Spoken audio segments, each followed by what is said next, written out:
Oh, welcome back, everybody. I'm glad you guys are joining me today. And of course, all of the CNN propagandists out there are absolute in panic mode after the CPAC straw poll showed that Trump is once again, dominating any competition out there, garnering over 69% of the vote of the people who attended a CPAC, and now has CNN in panic mode because we saw what just took place in the Republican primaries across the country last Tuesday, where MAGA and America First candidates dominated the victories across the board, and they are absolute in panic mode because they know what is coming here in November and what possibly is coming in 2024, and they're bracing for impact. They're now making sure they get all of their talking points in line because everybody that is running as a Republican or as an America First or a MAGA is now considered election deniers.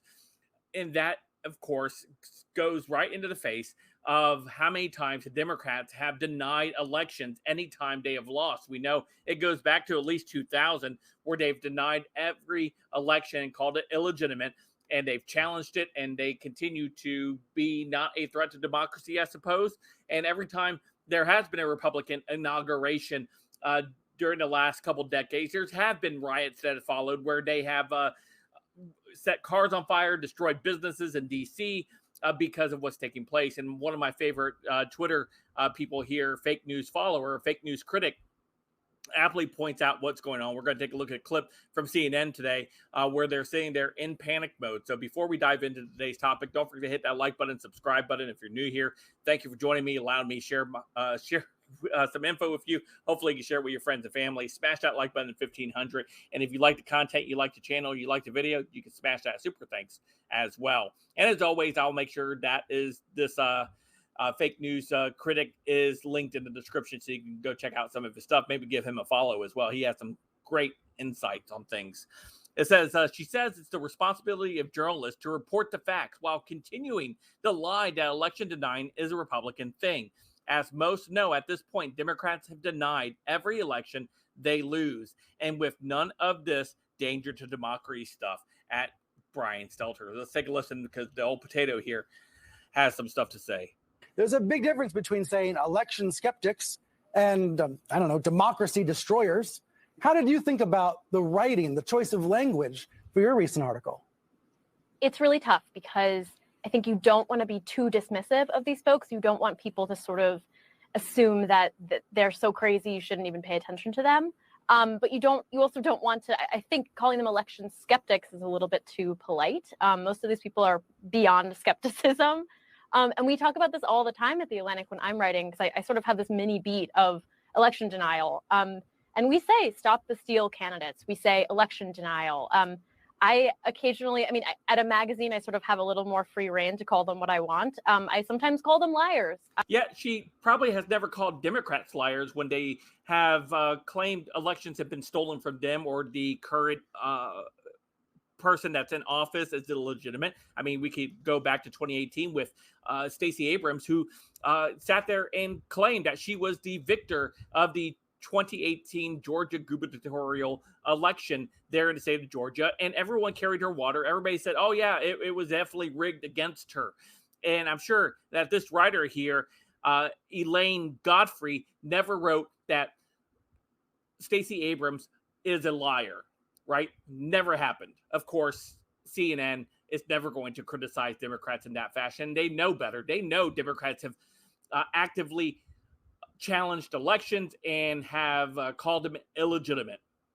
I think that they are. And I think it is really important for journalists to be very, very clear about what's going on here. They're not just sort of questioning. They are lying or being actively sort of deluded by Trump.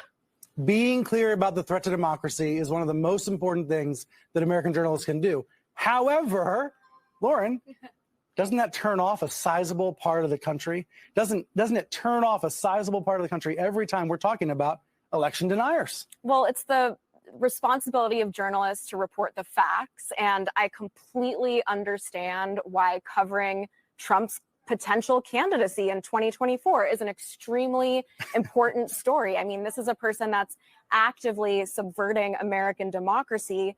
But then when there's media reporting on how Trump So Hillary Clinton didn't actively subvert democracy when she ran around after the 2016 election and said Russia interfered, Russia stole the election, et cetera, et cetera. That was acceptable. That was okay because the regime deemed it so. But if you were a Republican and you say the same thing, you are an election denier, you are a liar, and elections are the most secure that they have ever been because their guy had won.